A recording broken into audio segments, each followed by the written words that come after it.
সবার সামনেই ঝিলিকের কাছে ক্ষমা চাইল গৌরব। সম্পূর্ণ জানতে দেখতে থাকো গল্পের শুরু থেকেই। দেখা যায় যে কোনোভাবেই উদ্ধার করতে পারছে না গয়নাগুলো ঝিলিক, কারণ যেই গয়নাগুলো বিক্রি করে জেঠিমণির চিকিৎসা করবে বলে ঠিক করেছিল, সেই গয়নাগুলোই কেউ বদলে দিয়েছে। আর তার জন্যই কালীপদর সাহায্য চাইছে ঝিলিক। কালীপদ টিয়ার কাছে চলে যায় আর অনেক কথা বলতে থাকে, কিন্তু টিয়ার মুখ থেকেও কোনো কথা বার করতে পারছে না কালীপদ। ঝিলিক ঘরে বসে বসে ভাবে, কালীপদ কি কোনো উত্তর পেল? যদি পেত তাহলে তো অবশ্যই এসে বলতো, মনে হচ্ছে পায়নি। এরপরে রাইমা তো ঘরে নেই, তখনই টিয়া খুবই কান্নাকাটি করতে থাকে। এরপর গার্গী টিয়াকে আর টিয়ার ভাল্লুক পুতুলকে নিয়ে চলে যায় ঝিলিকের ঘরে আর বলে, দেখো না ও এত কান্নাকাটি করছে, কি আর বলবো। তখনই ঝিলিক বলে, আচ্ছা টিয়া, তুমি এইভাবে কান্নাকাটি করছো কেন বলো তো? টিয়াকে কোলে নেয় আর ভাল্লুকটাকে ধরলেই ঝিলিক বুঝতে পারে যে এর মধ্যে কিছু একটা আছে। পুতুল সাধারণত হালকাই হয়ে থাকে, কিন্তু এটা অনেক ভারী, আর পেছন থেকে যে কিছু জিনিস ঢোকানো হয়েছে সেটা বুঝতে পেরে গেছিল ঝিলিক। এর মধ্যেই প্রিয়রঞ্জন অফিসে এসে দেখতে পায় তার ছবির জায়গায় রয়েছে অনিমেষের ছবি, আর এটা দেখার পরেই প্রচণ্ড রেগে যায়। ঠিক তখনই ফোন করেছে অনিমেষ আর বলে, কি ব্যাপার প্রিয়রঞ্জন, আমাকে মেরে দিয়ে ভেবেছো তুমি যুদ্ধ জিতে গেছো? এখনও জিততে পারোনি।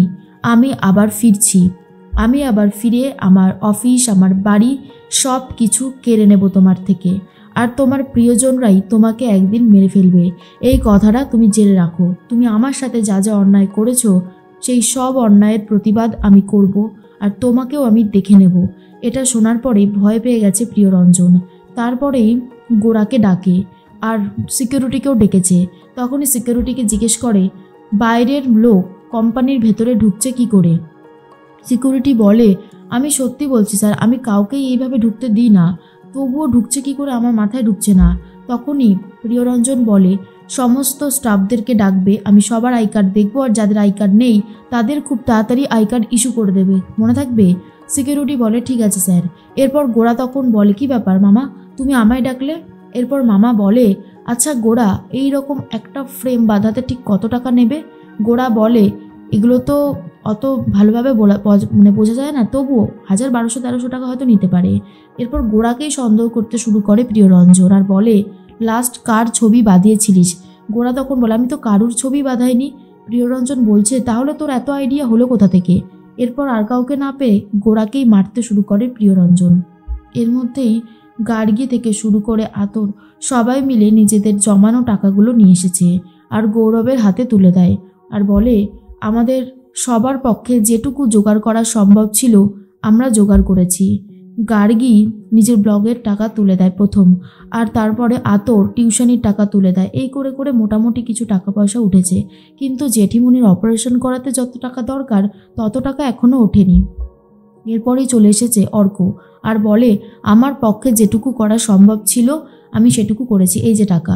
রাইমা তখন বলে, তোমার তো চাকরি বাকরি কিছুই নেই, তুমি এই টাকাটা কোথা থেকে পেলে?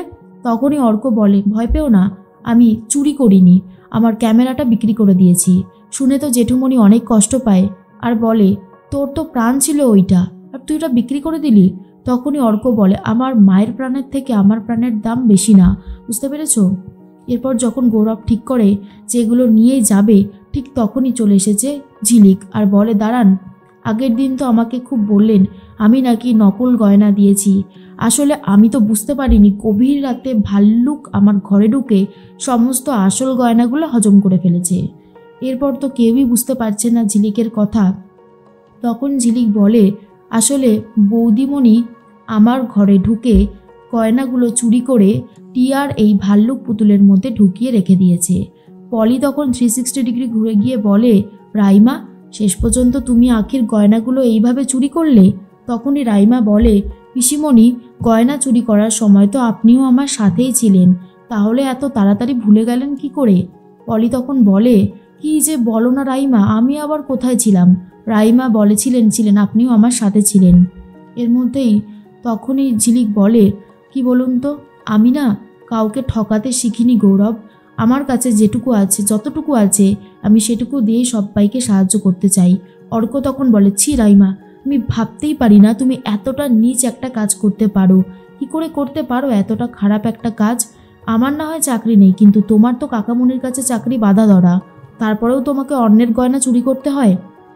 তখন জেঠুমণি বলে, একদিন আখিমা একটা কথা বলেছিল, তোমার মতন বউ প্রত্যেকটা ছেলের কাছে থাকলে এটা একটা লজ্জার বিষয়, আর আখির মতন বউ ছেলের কাছে থাকলে গৌরবের বিষয়। বুঝতে পেরেছো? এর মধ্যেই আর রাইমা কিছু বলতে পারছে না। তার মধ্যে প্রিয়রঞ্জন ভেবেছিল রাইমা একদম ঠিক কাজই করেছে। আখি যদি ওই গয়নাগুলো না পায় তাহলে প্রিয়রঞ্জনের শর্ত মেনে নেবে, কিন্তু প্রিয়রঞ্জন জানেই না যে এটা সেই আখি নয়, এটা হলো ঝিলিক, আর ঝিলিকের বুদ্ধির কাছে সবাই হারতে বাধ্য। গৌরব তখন নিজেই ক্ষমা চায় ঝিলিকের কাছে আর বলে, আমি তোমাকে বিশ্বাস করিনি, আমায় ক্ষমা করে দিও। তখন ঝিলিক বলে, ক্ষমা তো চাইছেন, কিন্তু যেই আঘাতটা করেছেন সেই জায়গাটা কিন্তু ওরকমই রয়ে গেল। এরপর সবাই মিলে জেঠিমণির কাছে চলে গেছে। এরপর জেঠুমণি বলে, জানো তো রেবা, আমার একটা কথা ভাবতেই খুব ভালো লাগছে। ছোট ছোট ছেলেমেয়েরা কত বড় হয়ে গেছে, তোমার অপারেশনের টাকা জোগাড় করার জন্য তারা অনেক কিছু করেছে। আর আখি নিজের গয়না বিক্রি করে দিয়েছে শুধুমাত্র তোমাকে সুস্থ করবে বলে। এইসব শোনার পরে খুব ভালো লাগে রেবার।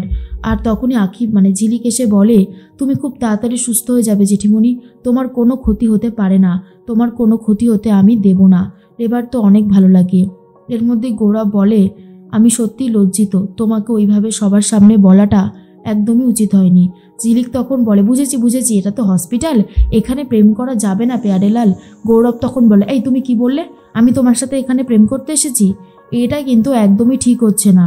তখনই ঝিলিক বলে, আরে বাবা, আমি আবার কি বললাম, তো রেগে যাচ্ছেন কেন?